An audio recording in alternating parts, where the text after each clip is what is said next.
Olá, jovens, tudo bem com vocês? Olha, eu não sei vocês, mas eu vejo a TV como um delay da internet. E aí, quando eu vejo uma matéria no jornal falando de algo, uma tecnologia que surgiu na internet, eu só tenho certeza de uma coisa, é que provavelmente essa tecnologia já está movimentando mais de $1 bilhão. E é sobre isso que a gente vai falar no vídeo, NFTs. E como o assunto rende bastante tema, bastante conteúdo, vamos direto pro vídeo.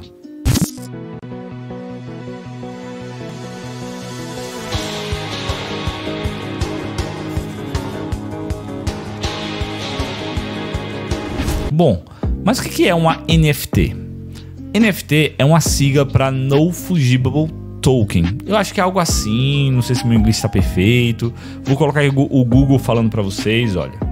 Non-Fungible Token. Até ficou parecido. Mas ele pode ser traduzido como token não fungível. Ficou fácil agora, né? Garanto que você entendeu. Certo. Tudo bem. O que é token? Token é nada mais nada menos que uma tradução de passe. Mas aqui a gente pode colocar como se fosse um código numérico. É um identificador numérico, é um token. Um exemplo de token que a gente tem muitas vezes é quando a gente está fazendo aquela validação de acesso ou de senha no YouTube ou no Instagram ou no Facebook, em que ele solta um SMS, um código por mensagem via celular para a gente poder, sei lá, trocar a senha ou fazer login na máquina. Aquele código, ele é o token, ele é um código numérico para identificar aquela operação. Agora, o que é fungível? Isso é muito engraçado, porque não é uma palavra que a gente fala o tempo todo. Ah, fulano é todo fungível, isso e aquilo é fungível. A gente não fala assim, é uma palavra comum. Mas fungível é visto como algo que pode ser substituído ou que tem valor igual. Por exemplo, uma coisa que eu vi pesquisando aqui sobre NFTs, eu vi o pessoal dando muito esse exemplo. Dois itens não fungíveis são uma nota de R$50 com outra nota de R$50. Uma nota de R$50 na minha carteira e uma nota de R$50 na sua carteira. São dois itens que são substituíveis. Eles podem trocar um pelo outro e vai ter o mesmo valor. Então isso é fungível. E o dinheiro, ele tem esse poder de tornar as coisas fungíveis. Imagine se não tivesse dinheiro e eu tivesse que trocar, sei lá, a minha câmera por um carro. Ia ser uma dificuldade, porque eu ia pegar minha câmera, ia ter que achar um carro que tivesse o mesmo valor da câmera, que assim tivesse um valor na cabeça das pessoas, que é o mesmo valor da câmera, e fazer essa busca ia ser muito demorada e muito cansativa, né? Por isso que o dinheiro está aí para facilitar essas operações, né? Para fazer com que você consiga trocar itens por algum outro valor de forma mais rápida e acessível. Essa tecnologia de NFT, ela serve justamente para deixar qualquer arquivo, seja uma foto, um PNG, um JPEG, um documento de Word, sei lá, qualquer arquivo mesmo que tivesse no seu computador, como uma peça original. Se você parar a pensar, né, se você olhar assim, a gente pode pegar um quadro, um arquivo no computador, uma foto no computador e fazer várias cópias delas. A gente pode fazer isso e todas são iguais, todas são idênticas. O que é que o NFT faz? Ele faz com que um arquivo seja validado como a peça original, como aquele arquivo original. Até aí eu acho que dá para pegar, dá para entender. Mas Andrei, como é que esse processo é feito? Como é que eu pego um arquivo e transformo ele na peça original? O primeiro passo para isso é tornar o arquivo tokenizável, ou seja, gerar um registro dele através de um processo chamado blockchain. Caramba, Andrei, só tem palavra complicada aí, né? O que é blockchain? Olha, blockchain é um tema muito complexo.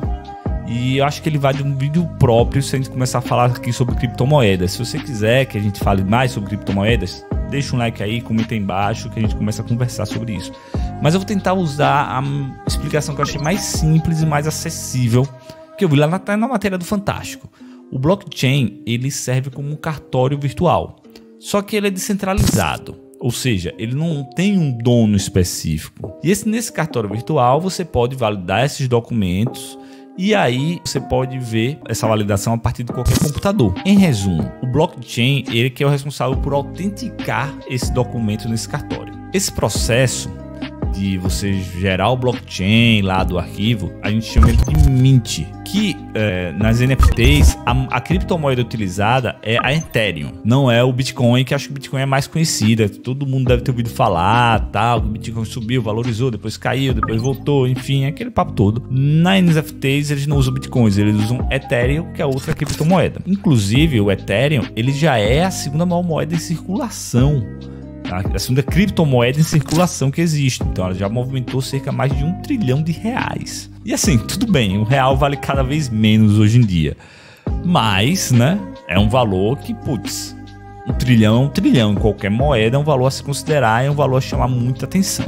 Agora, assim como muitas coisas que acontecem na internet, criptomoeda também, né, tem seus problemas e suas vantagens, e é sobre isso que eu quero falar um pouquinho agora. O primeiro problema que o pessoal sempre cita é o consumo energético. Nosso planeta está morrendo. Isso é um fato. Nós estamos degradando nosso planeta a cada ano que passa. E o consumo de energia não renovável e desenfreado acelera esse processo. E para fazer esse processo de mint, é usado um processo chamado Proof of Work, que consome muitos cálculos matemáticos e pedem um poder computacional muito forte para se fazer um mint. Só para ter uma ideia, em média, para fazer um mint usando esse Proof of Work, se gasta mais ou menos a energia de uma casa, de uma residência de classe média aqui no Brasil. Ou seja, é um gasto por um dia, né? É um gasto bastante elevado. Eu vi uma pesquisa também da Universidade de Cambridge, que eles afirmam que o consumo de criptomoedas, mineração, tal, já consome mais energia do que a Argentina. Ou seja, não é muita coisa, não é pouca coisa, é algo relevante, é algo que precisa ser analisado.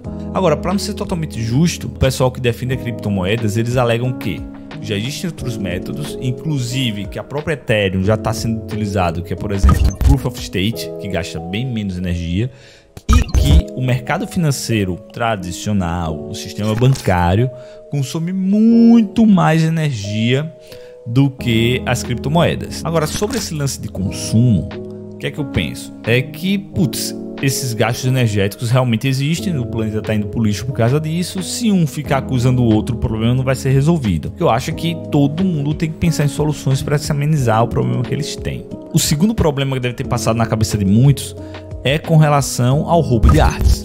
Sim, elas ocorrem. Agora, para ser justo, a gente também precisa falar que elas ocorrem no mundo normal, ou seja, no mundo normal não, né?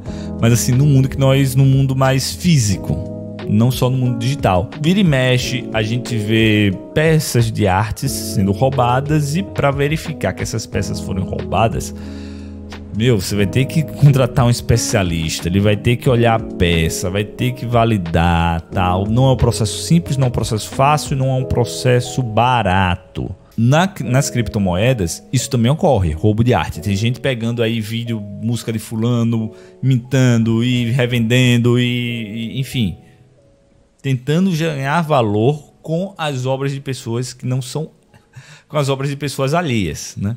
Isso aí, é uma filha da puta. Isso aí é errado, não é legal, né? Não é legal você ganhar dinheiro com coisas de outros artistas, digamos assim.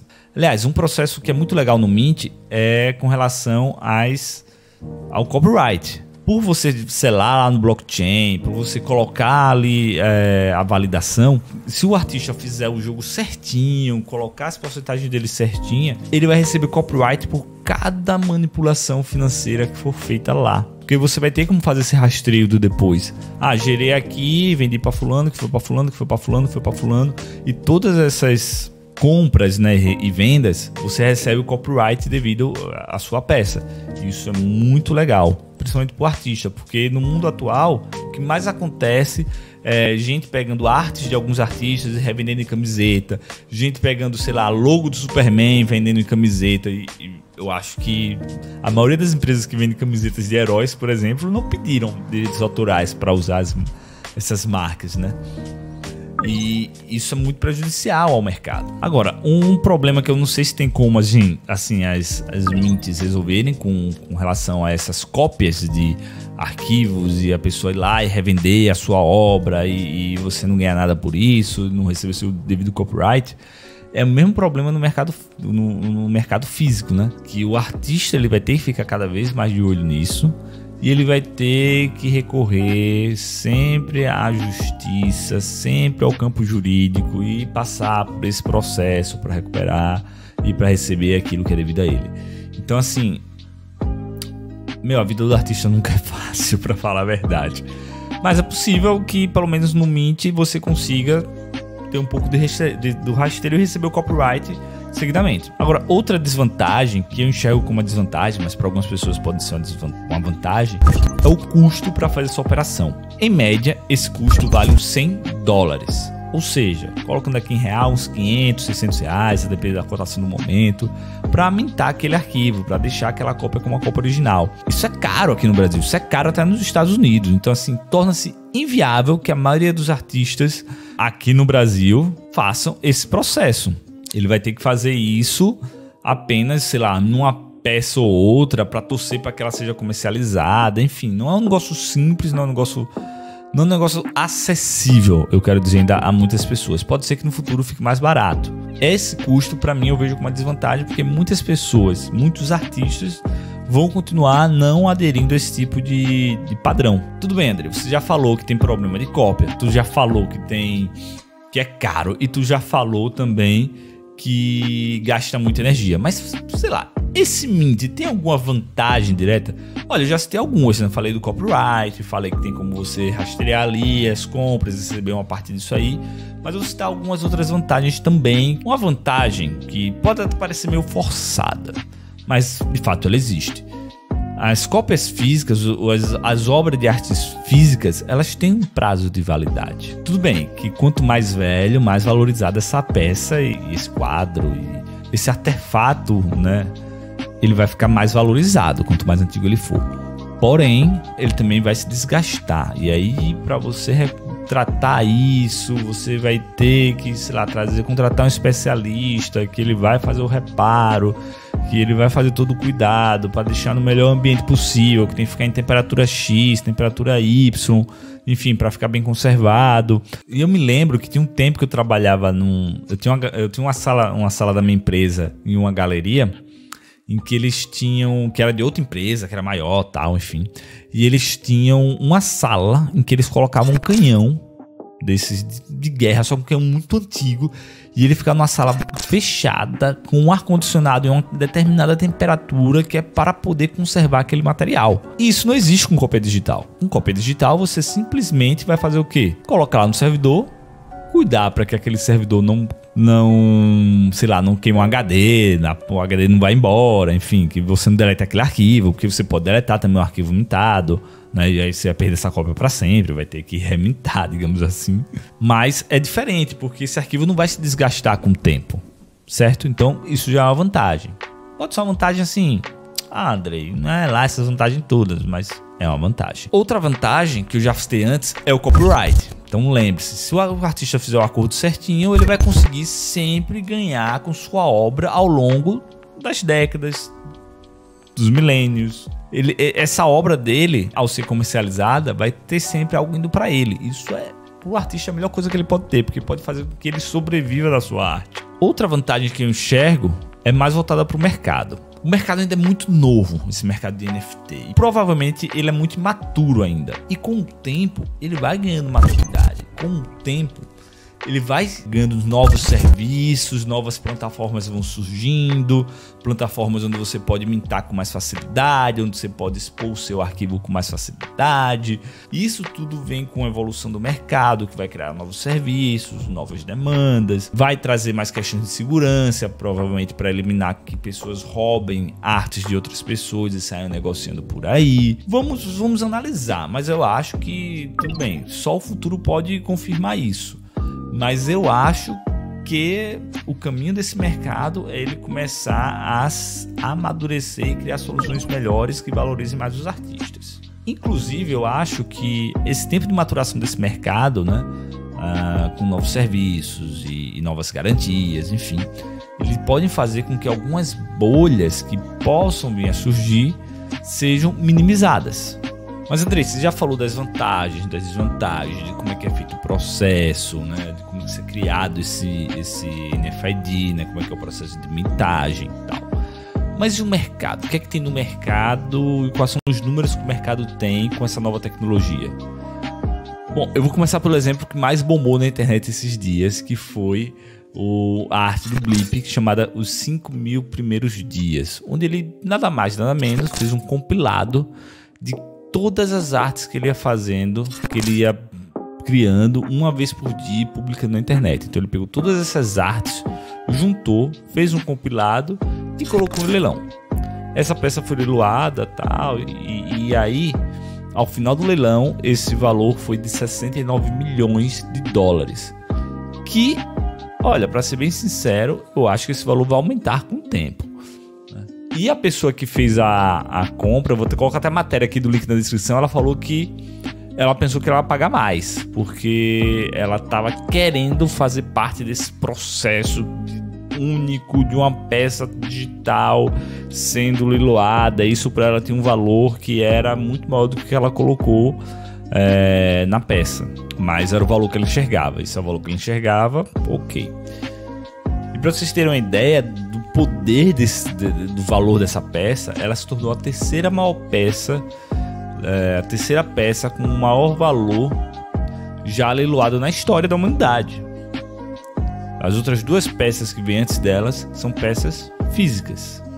Apesar desse valor alto, apesar de ser uma peça que chegou lá, tal, mas as grandes empresas, o que é que elas estão fazendo assim? Será que já tem uma popularidade disso? Será que já tem uma empresa colocando isso num processo realmente de venda dela, que faz parte do modelo de negócio dela?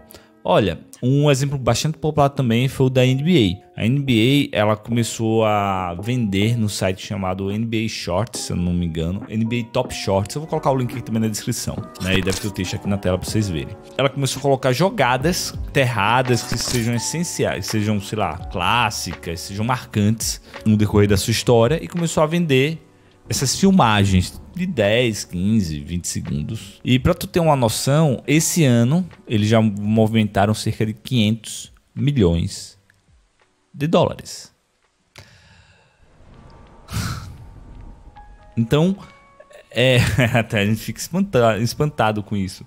Inclusive aqui eu já fico até surpreso para a Globo não ter feito mesmo nas novelas delas, nas músicas da gravadora delas, né? E eu acho que isso vai começar a vir também para nossa cultura nacional. Inclusive eu fiquei suspeito, né? Porque eu acho que quando isso chegar no futebol mesmo, quando a FIFA começar a fazer um mint, né, de jogadas da Copa do Mundo e vender isso em leilões para o cara ser o dono do momento que o Pelé faz o gol contra a Itália na Copa de 70, aí sim eu acho que esses valores vão subir mais ainda. Inclusive aqui no Brasil, a gente já tem alguns exemplos de artistas que estão usando esse tipo de arte para poder gerar renda, né? Um exemplo que eu vi foi do André Abujanra, que era filho do Abujanra que apresentava aquele programa lá na TV Cultura, sabe? Ele é músico e tal, há muitas décadas, músico, escritor, sei lá, faz tudo, né? E aí ele falou o seguinte, numa entrevista que eu vi. Ele falou que ele gravou uma música, colocou no Spotify, teve 150 mil views e ganhou 8 centavos de dólar com isso. E no Meet, em 2 semanas, ele ganhou o que ele não tinha ganho na carreira inteira. Então, cara, olha o poder disso aqui. Eu tô falando de um artista que não é, sei lá, da grande mídia. Eu tô falando de uma pessoa que tem uma carreira, tem um público, é solidificado, mas não é um mega astro nacional. Outro artista que eu vi também se aventurando com isso foi o Josh Holland, que é o criador do Rick and Morty. Ele vendeu essa peça aqui, a qual eu também tenho uma cópia e todo mundo tem, por nada mais nada menos que 150 mil dólares. E é um desenho assim, com todo respeito, mas um desenho qualquer coisa comparado ao que ele faz na série. Por quê? Porque as pessoas enxergam valor nisso. E aí acho que tá o pulo do gato para essas pessoas que arrecadam muito valores com o Meet. Elas têm público, elas têm audiência. E aí, com os artistas usando cada vez mais isso, usando cada vez mais essas ferramentas, essa tecnologia, com certeza vem um amadurecimento do mercado e começam a surgir ferramentas. Você deve estar se perguntando já isso, né? Andrei, será que existe algum site onde, sei lá, eu posso hospedar o meu Mint e aí o meu Mint é visto por alguém e meu Mint é comercializado por lá e... Enfim, porque isso me ajudaria muito para que...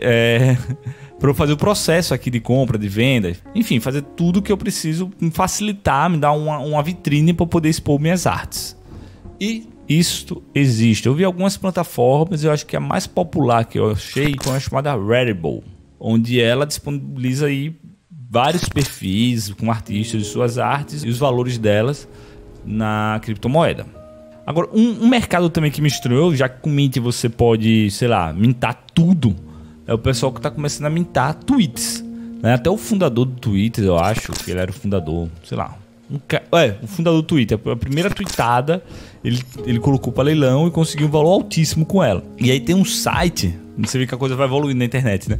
Tem um site, que eu vou botar o texto dele aqui e o link na descrição também, onde eles comercializam, usando Ethereum e tal, né, e criptomoeda, eles comercializam tweets de pessoas. Pessoas são famosas, pessoas são conhecidas e tal, e tá lá o tweet para você comprar aquele tweet, comprar o print daquele tweet, na verdade, né? Então o print daquele tweet vai ser seu.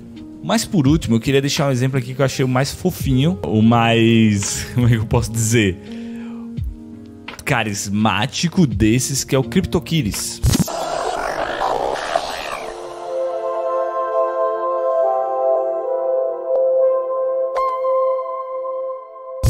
Que é nada mais nada menos que um site que tem gatinhos, fotos de gatinhos, cada gatinho é um personagem e tal, enfim. As pessoas compram para ter sei lá, o mint desse gatinho. Inclusive, você pode cruzar esse gato com outros gatos e gerar gatos novos. Eu vou botar aqui na tela várias imagens desses gatinhos para vocês verem. Tem gatinhos lá que são vendidos, o mint dele, por 10 mil dólares, 20 mil dólares, 5 mil dólares, né? Valores altos, valores que a gente normalmente, né? A gente que tá aí pagando conta, ralando o mês todo, tal, enfim. A gente fica pensando assim, caramba, como é que tem tanta gente disposta a pagar por esses itens? Como é que tem tanta gente que vê valor nessas peças? Mas isso aí também é subjetivo. A arte é assim mesmo, a gente tem que entender isso. Acho que o único lance que tem uma desvantagem é quando as pessoas começam a comprar essas peças, deixar o valor delas alto simplesmente com comprar por comprar. Porque esse comprar por comprar, esse comprar achando que eu vou revender depois com um preço muito maior, eu vou comprar esse mint porque ele vai crescer daqui a um ano, isso gera uma bolha. Isso faz com que você vai ter um monte de mint aí com valor altíssimo que pessoas não vão conseguir vender. Esse papo de bolha com criptomoeda aí, tem gente que diz que é impossível de acontecer, tem gente que diz que é inevitável acontecer, é uma discussão profunda, é igual o pessoal lá do meio ambiente e criptomoedas também.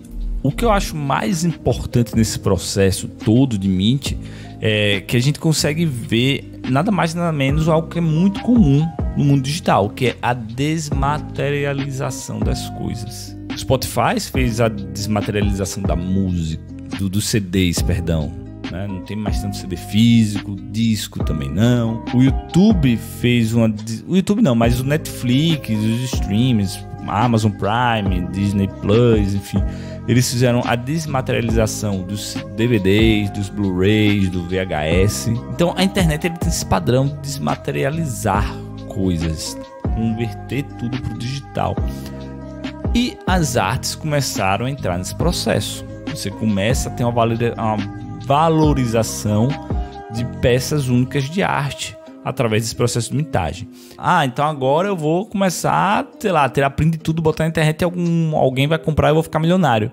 Não, você vai ter que criar a sua audiência, você vai ter que se comunicar com pessoas, você vai ter que tocar no psicológico, no coração dessas pessoas. Você vai ter que fazer com elas se conectem a você, para que aí elas comecem a enxergar valor naquilo que você faz, porque é assim que funciona na arte. A arte ela começa a deixar de ser preço para ser algo valorizado, digamos assim, quando as pessoas começam a enxergar algo além de uma tinta, além de um traço, além de um estilo. Elas começam a visualizar alguma coisa muito maior do que simplesmente técnicas. Então, se você é um artista e quer andar por esse mercado, ganhar muito dinheiro, que dá para ganhar, crie um público, faça uma audiência, faça com que pessoas virem seus fãs, porque aí elas vão enxergar valor nisso.